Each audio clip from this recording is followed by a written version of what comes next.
Hi hello வணக்கம். இன்றைக்கி நம்ம பார்க்க போகிறது மதுரையின் முக்கிய சுற்றுலா தலமான திருமலை நாயக்கர் மஹால்.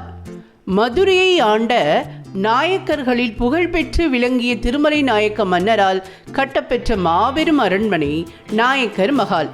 82 அடி உயரமும் 19 அடி அகலமும் கொண்ட தூண்கள் இன்றும் இந்த மண்டபத்தின் பிரம்மாண்டத்திற்கும் கலை சிறப்பிற்கும் சாட்சியாக நிற்கின்றன.